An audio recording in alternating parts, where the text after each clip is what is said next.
Hey Sean, I'm making a video. Do you want to help? No, unfortunately. I'm a bit busy at the moment over here, but you're a big enough thing. I trust you enough to make something good. Just don't mention too much about anime, please. Yeah, of course. I don't talk about anime too much. Who does he think I am? Have you ever come across something that seems smart at first, and then the more you think about it, the more you realize it doesn't make any sense? I was perusing YouTube shorts, letting my brain decay into the sweet dark abyss until I could devolve into the purest form of a consumer. When I stumbled across a short of the creators of South Park, Trey Parker and Matt Stone, they were talking about how much they hated Family Guy. I had seen it before, but I began to ponder why they hated it. Their reasoning was that Family Guy relies too much on gags, quote unquote. I never really understood that criticism directly, but I see what they were trying to communicate with it, that Family Guy is essentially a sketch comedy masquerading as an episodic show, like The Simpsons. For the rest of the day, it kind of stuck with me and my idle thoughts. It came across as elitism to a certain extent. I would never rank Family Guy above South Park in terms of quality, but I wouldn't consider them so far apart in conceptual comedy. I couldn't quite put it into words until I saw it begin to manifest in other forms of media. That is to say, something, be it a trope or a concept that is hated or disliked by a creator or consumer, but said creators or consumers still use said tropes or concepts, even in an attempt to subvert them. Media that has a perceived intention of subverting certain tropes or some such, but when looked at seem to betray said intention, causing dissonance. For example, the idea that one could make a subversion of action movies, but in doing so, use tropes that exist already in action movies to provide some sort of meta context. Of course, there's always the death of the author to keep in mind, that to a certain extent, you cannot control how your art is perceived, leading into post-law and such. I was reminded of a quote by my fourth favorite parasocial relationship, DJ Peach Cobbler, when he said, "It's difficult to criticize something that's intentionally stupid. It instantly makes you look like you don't get it, or like the joke went over your head." I have fallen victim to this when criticizing The Eminence and Shadow, and while I could refine my criticism more, I believe this goes beyond something that is intentionally stupid and goes straight into criticizing anything that you believe failed its intention, or if you believe the common interpretation to be incorrect. So, games really change how the inclusion of a player can affect the story, the best examples of which in recent memory are The Last of Us and Hotline Miami. Both of these games share a similar problem, but have different intentions. I should begin by saying that Hotline Miami and its sequel are two of my favorite games of all time, and I've been obsessed with its style and story since it released. Meanwhile, I don't care much for The Last of Us Part 1 and 2. That's more towards my inability to mesh with certain post-apocalyptic settings. But I'm going to be steel-manning The Last of Us, while identifying how it and Hotline Miami both have the same receptorial problems. I think the best place to start with is Hotline Miami, since I can establish a more educated baseline and compare it to The Last of Us. Jake McGeller made a very good video back in 2021 about how he can't understand Hotline Miami. I remember being very frustrated while watching it, because I felt he was so close to just so close to getting it. And looking through the comments and other videos made by creators about Hotline Miami, I feel I need to go in depth on it. Hotline Miami is about violence.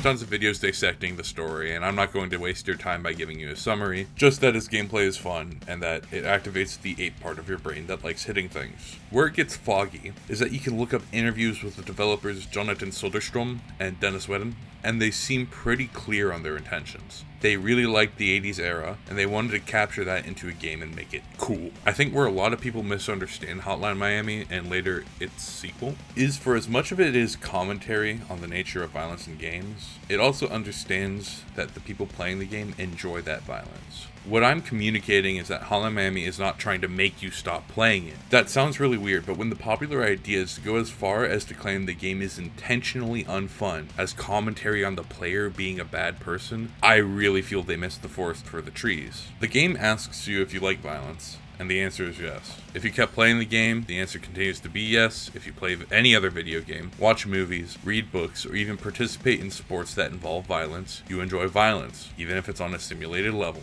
The games are not reprimanding the player for playing it, but I can understand why people think that way. The games have a lot to say about the nature of violence, and the people tend to stop halfway to the conclusion and leave it at, the game told me a bad person, and not simulated violence is fun, and that there's a part of our human brains that will always enjoy it. If they didn't want the game to be fun and continue to be played, they wouldn't have added a level editor and been inspired by the media from the 80s that glorified quote-unquote violence. Genuinely, the conversation around the game tends to feel like everyone's afraid to sound like a fucking psychopath. As if the Doom reboots have not been getting glazed for the past 10 years for doing the same thing. There's this underlying disdain for the fans of Hotline Miami, coming from the fans of Hotline Miami. It's so strange because no other game experiences this problem. Well, not every other game.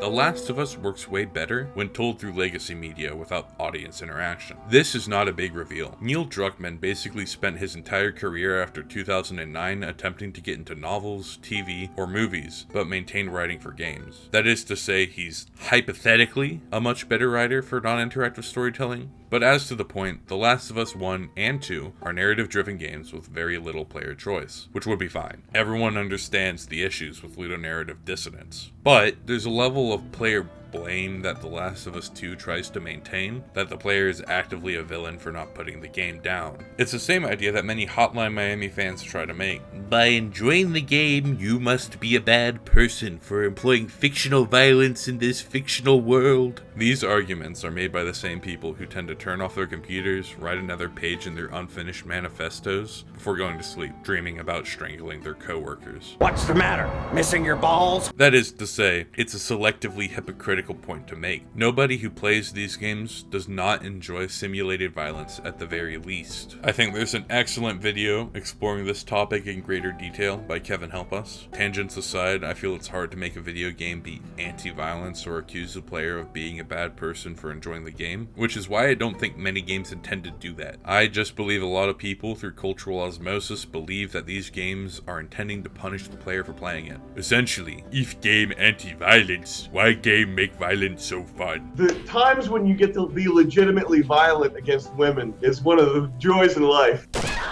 So, Devil May Cry got an anime. That's cool. I wonder what people think. Oh, fuck.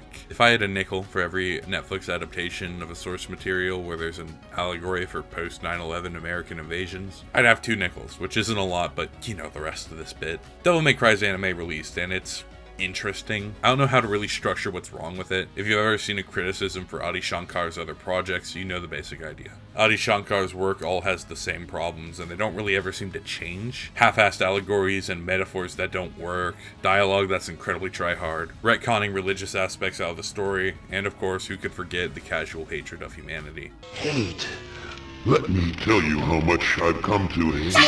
It's really strange because Adi Shankar's work all seems to be the hallmarks of a certain type of left-leaning political advocate. I mean, it's really strange because you think after all of this that Adi Shankar is some type of liberal, but here he is thinking and partying with the Trump administration. So I mean, do with that what you will. I don't quite know what to think about Adi Shankar. Aside from being a political enigma, he's also just not a very competent writer. Aside from his problems with adapting the heart and soul of the source material, which, while important, is somewhat of a nothing burger to criticize, as it gives the idea that the DMC show can stand on its own legs as an independent story. It can't, by the way. Devil May Cry has this issue where we don't really have any reason to want humanity to be saved. I mean, we never once see a single virtuous or good person in the entire show. Then the show spends so much time declawing demons and making them sympathetic, which, by the way, they're not demons in this story. They're Makaians. The difference is, Makai means evil world.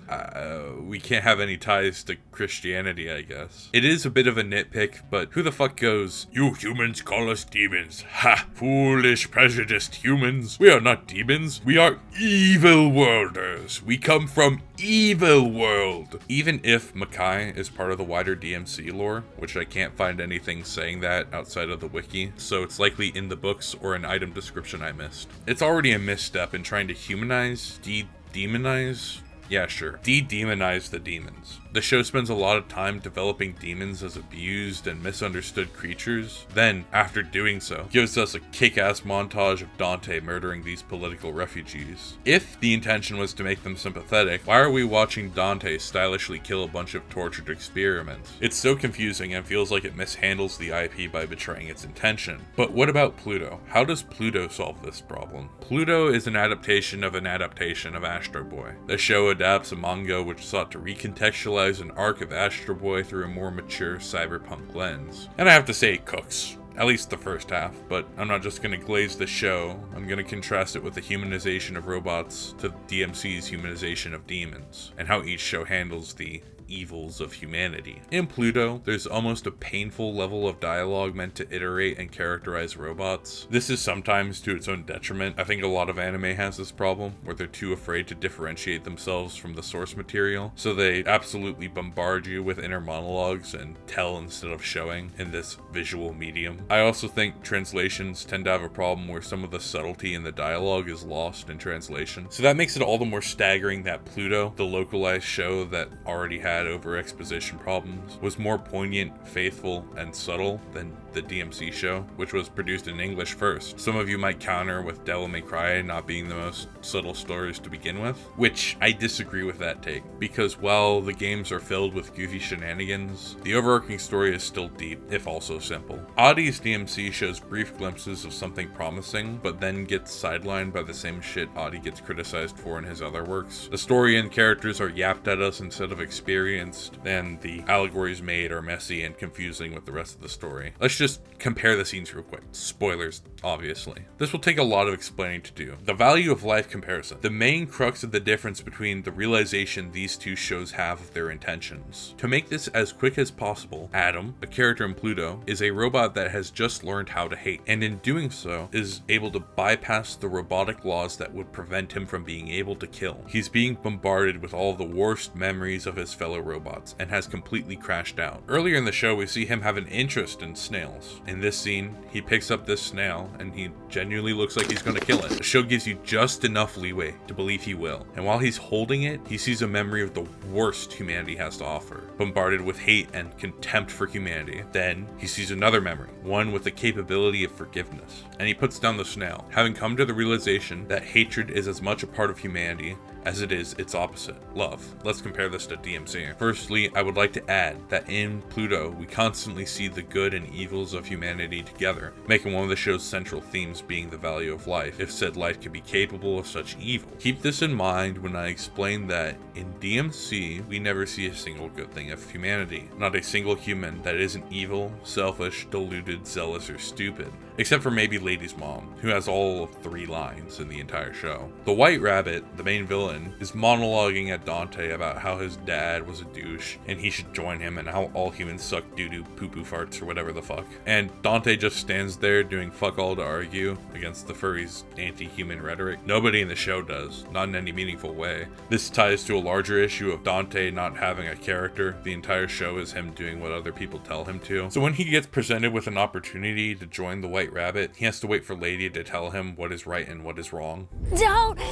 Don't be a fucking idiot! Do I have to shoot you again?